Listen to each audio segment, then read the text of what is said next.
Hey, what's up, YouTube? So today we're gonna go over some common topics that you guys have been always asking me about on stream, so I don't need to answer it so much anymore, or I have a better answer for everyone instead of just some number I pull out of my butt.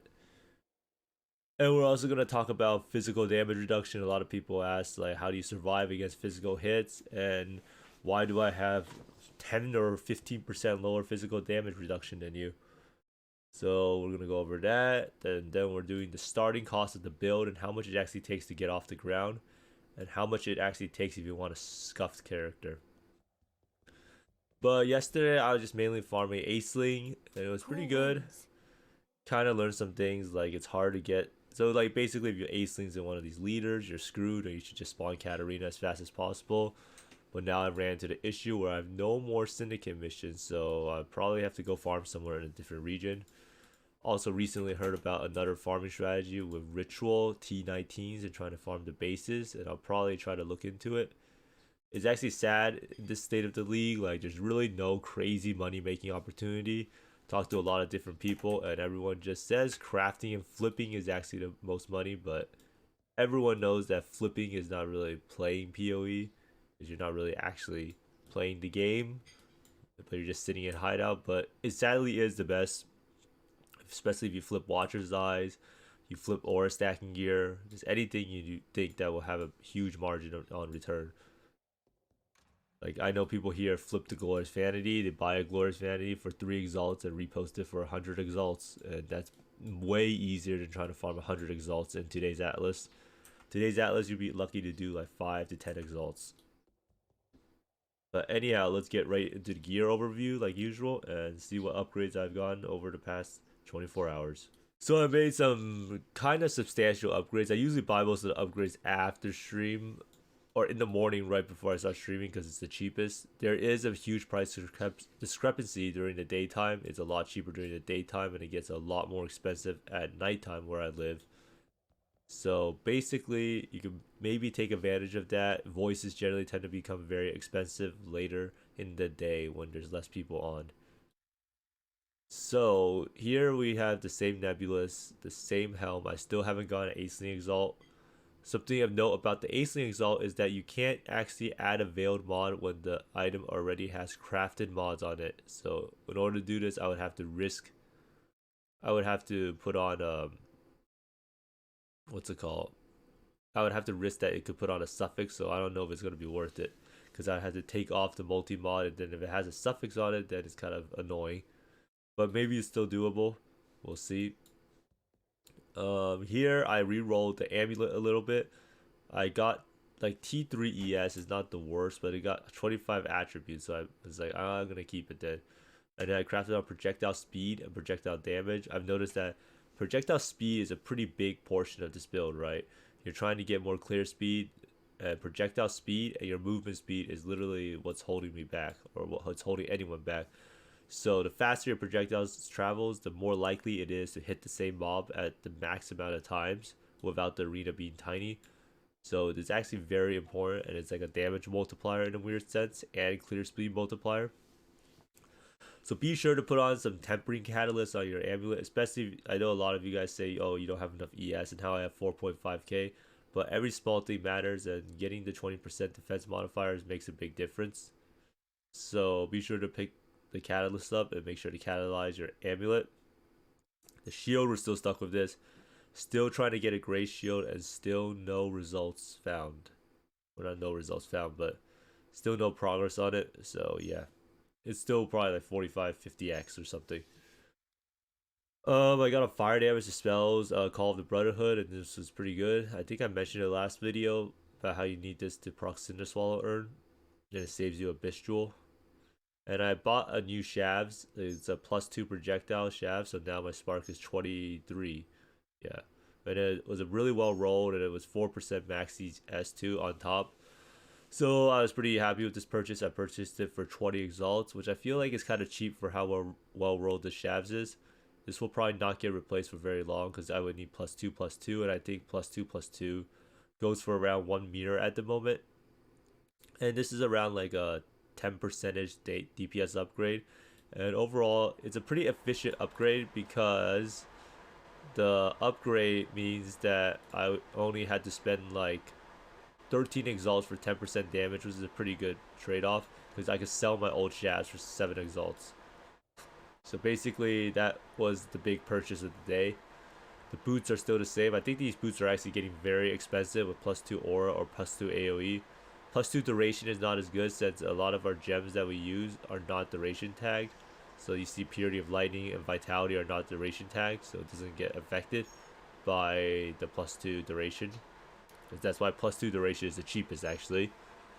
And the same goes for this one. +2 AoE and +2 aura will be a lot better than +2 AoE +2 duration that I currently have. And we still have the same belt. Now, on the topic of belts, I think I want to be getting a Torrent Reclamation soon. So this belt is actually a huge DPS increase and clear speed increase, and it's probably better than Headhunter for a lot of scenarios. So this is the thing. So it summons a Greater Harbinger of time skill, and this Greater Harbinger provides you with Slipstream, which grants you 20% action speed. So it's actually a lot better than Tailwind. It's like twice Tailwind, and it also stacks with Tailwind if you have Tailwind boots. So this is actually a huge DPS increase if you can stomach the energy shield loss, and you can stomach the, what's it called, the lack of chaos res. So if you can fix your issues elsewhere, this belt is literally the perfect solution for why the build might feel a little sluggish. Because like Aura Stacker is not exactly the fastest build in the game for clear speed. It's just one of the best all-around builds, but stuff like this will make it a lot better. This is actually a really good one at 24% multi during Flask effect.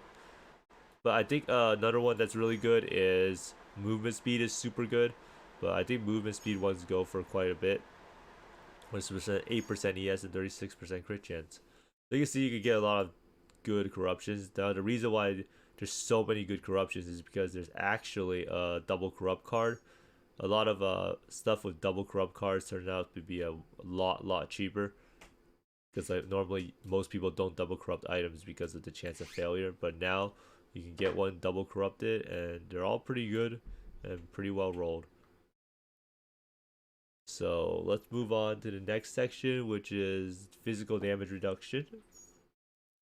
Now, physical damage reduction and any like defenses is a huge problem for aura stackers in the beginning, especially when you're trying to play and you don't have 300% aura effect. So I'm gonna go into here and illustrate this character right now. So this character has 2.76 aura effect mod. So this is how you see your aura effect. Now you have to add on Purposeful Harbinger.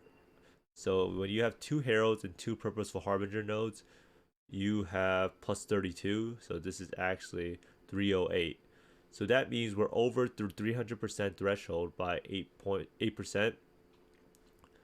So when we take out like 9% total in nodes, this means that our physical damage reduction will go down a lot because we're below 300%. Now 300% is important because if you look at this node over here, it says that auras from your skills grant +1 physical damage reduction to you and allies, and this gets scaled by your aura effectiveness. So when you have 300%, that means each of your auras gives 3%. And when you're below that threshold, you only get 2% per aura. So when you're running like 11 or 12 auras, now heralds do not count as auras, then you actually get like, you're losing like 12% physical damage reduction from falling below 300%. Now that's pretty big because our life pool is pretty small, so we need all the defenses we can get. So you can see here, physical damage reduction is 55%. I'm going to remove 3 nodes now, and we can see that our physical damage reduction is 44%. And in the calcs, you see it's 2.64. So now we're at 296, I think. Yeah. So we're at 296 instead, and you can see our effective HP pool is much lower on physical damage. So that's how you can tell like what you actually need to do to improve your physical damage reduction. So this is actually weird because this one brings it to 2.68. So it's because of the 4% node. That's why. So here, that one node is a difference of 11 to 12% physical damage reduction. So that's why breakpoints are really important, and why it's not that advisable to switch until you have 300% aura effect. This 300% is a huge breakpoint, but you can kind of cheese the 300% because currently our arrogance gem right here that we put into purities, This one gives you 24%, so this allows you to reach over 300% so that you can reach 90% resist. Now you're wondering like why do you need 300%? Because if you look at purity of ice and level 23 to 21 and a +2, you get 5% additional maximum cold res. So this means 5 times 3 is 15, and res is 75, and then you add 15 on, and that's how you get 90%. And the same goes for why there's breakpoints for like 350 and 375. Like 350 is a breakpoint because of what's it called, necromancer, because you get an extra percent attack and cast speed per aura. So it ends up being like 12 to 13% attack and cast speed depending on how much aura effectiveness you have. So that's why it is extremely important to reach the breakpoints. And like that's why some people say, oh, why do I only have 30% physical damage reduction? Is because you do not have 300% aura effectiveness. So something that you should try to get, that 300% aura effectiveness, is something that is kind of hard unless you have probably one voices, and I think it's probably very impossible to get it without the voices unless you have an insane glorious vanity. Now glorious vanity is a jewel you slot into here generally, and then you changes these nodes to like commanding presences, which gives you 15% aura effectiveness. So ideally you would spend 2 points to get 15%, and one of these travel nodes could be 4%. So you could potentially get 19% aura effectiveness by taking 2 points. And this helps us like save on, because we can't really get that many aura effectiveness points because it got hugely nerfed. Like this thing used to be 6% per point, and this was 10% aura effectiveness. So now it's a lot harder to get 300% at the start. So that's why I kind of recommend voices as a starter item, even though I know it's kind of expensive, but it's only 2x now. Now on the cost of items, I wanted to go over how much the build actually costs. No, I wanted to go over the starting cost of the build. A lot of people I get asked about this a lot, and how much it actually costs to start it off. So we're gonna go look through all the pieces of gear. I looked through it this morning on PoE trade, and these are prices I found. Alpha's Howl, which is like one of your budget items, it is 30 chaos. Malagaros, the gloves, is 20 chaos. Sintrek, which is the boots you would use, is 5. Shabs is 5.5x for a 6 link too. And Nebulous is 20 chaos for a well-rolled one, and this includes like something with like fire damage to spells or cast speed. Prism Guardian is actually expensive, is 2.3 exalts compared to normal. Like last league, this was a 10 like 15 chaos item. They moved the rarity tier of this item as there's a lot less of them. The amulet, you would get a reduced reservation of skills one with champion of the Cosmonoid, and it costs 1 exalt. Now you probably won't have other good rolls like crit multi or anything, but you don't need it since you're using a Malagaro setup. Then you get 2 Call of the Brotherhoods that are 48% for 1 exalt. And these are all prices that I looked up. So overall, you add this all together, give or take like 10.5 exalts total for the gear on your body right here. Oh yeah, I forgot about the belt. You would use a Baited Breath or a Darkness Enthroned, which would be like 3 chaos. So I guess I should probably add that. Darkness Enthroned is probably the best budget option. Now we move on to the flasks. Now flasks are a tricky portion. Like flasks, the Bottle Faith and Cinder Swallow makes up the bulk of it, being like 10x total. Now you definitely do not need the Bottle Faith and Cinder Swallow urn to play. You could just use an Onslaught flask and a what's it called, and a sulfur flask, and you would probably use a Zeri's Promise because it's really affordable. So if you don't use those flasks, then you save 10 exalts on the cost. So this is like a, yeah, it's very good upgrade to have these flasks, but you also can play without it. So this can be thrown in if you want to have a smooth playing style, but if you really wanted to play without it, this does not need to be included in the cost. Now the jewels, you have 6x like RMR jewels, so these are just like these jewels. I have double multi, reduced reservation of skills jewel, but since you're using Malagaros, you can just go on PoE trade and find reservation of skills with like cast speed or lighting damage or projectile speed or anything, or even like intelligence for some energy shield or stats. Now each one of those jewels will probably run you about like 5 chaos to 10, so if you add it all up, probably around 50 chaos. Pure talent 5 chaos, which is pure talent is this stat jewel that's pretty good. It's usually really cheap to get a reduced reservation of skills on later on compared to other unique jewels. And then we have Mighty the Meek, which is 7 chaos. Intuitive Leap, 85 chaos. Now these are all not RMR jewels. These are all just regular base jewels. And then you have RMR Conqueror's Exalt Efficiency, which is what I would get. And this only costs 1 Exalt. And this is actually an item I think will go up in price over time, so I wouldn't mind buying it. Now you get a Watcher's Eye with like just Wrath crit or something, so that you have a higher crit chance. And anything else that's good, maybe like physical damage taken as lightning. And this will run you about 1 Exalt too. And then you have Voices, which is something I would actually include now in the base budget. So it's a 7 passive Voices. It's actually 2 Exalts currently. That's actually extremely affordable. And large clusters, you have the large cluster I have right now, which is Blast Freeze and Vengeful Commander. And this I bought for 1 Exalt or so. I think it might be more, but you could also use a different large cluster, which is very cheap. So this could actually be even cheaper than 1 Exalt that I included here. And the other large cluster that we have is, what's it called right here? This is only 15 chaos, and this is only used for like some energy shield leech and avoiding stun for casting and cast speed and spell damage. So this is a very efficient jewel. It is also very cheap.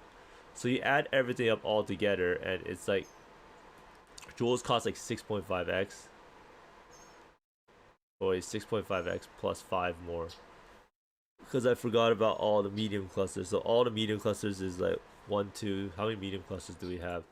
So we have 1, 2, 3, 4, 5, 6, 7 medium clusters. And you could pretty much say like each one of these medium clusters are 1 Exalt. So we just add it in here. Medium cluster X7, and this is 7 Exalts, right? So the jewels end up being around 13.5x.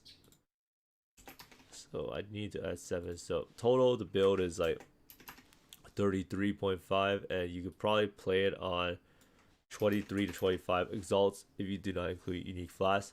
Now if you use this 33.5 Exalts, this is about how much I did to start off the build with, and this is the exact same gear as I had. And except, yeah, this is pretty much the exact same gear. You probably have to use Arc or EK.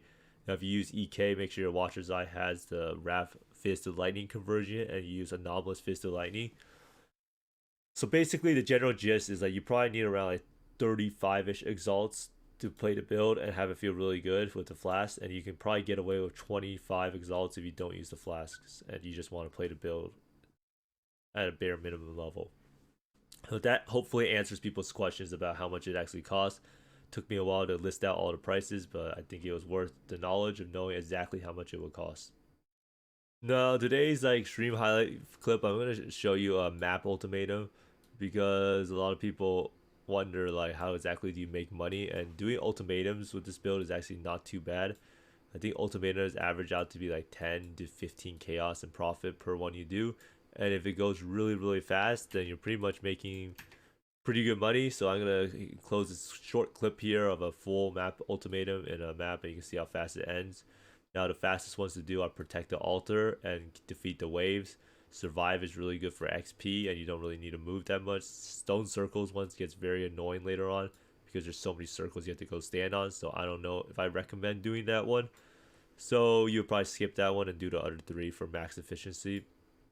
But enjoy the short clip of the map ultimatum. You will fall to ruin. It's testing and forcing the mirror and turns in. It doesn't fucking work. It's too rare to say different mechanics. Yeah, I don't really know how I forced like 5 mirrors in a row. I guess it's just RNG, but I feel like the sextant causes it. Somehow Smuggler's Cache like causes a weird interaction that makes the mirror spawn too. But I don't know. Yeah, that feels really bad to try to force league mechanics on the Atlas passive tree when there's just a 10% chance to spawn. The 10% chance is actually so low. It's like literally just 1 in 10 maps.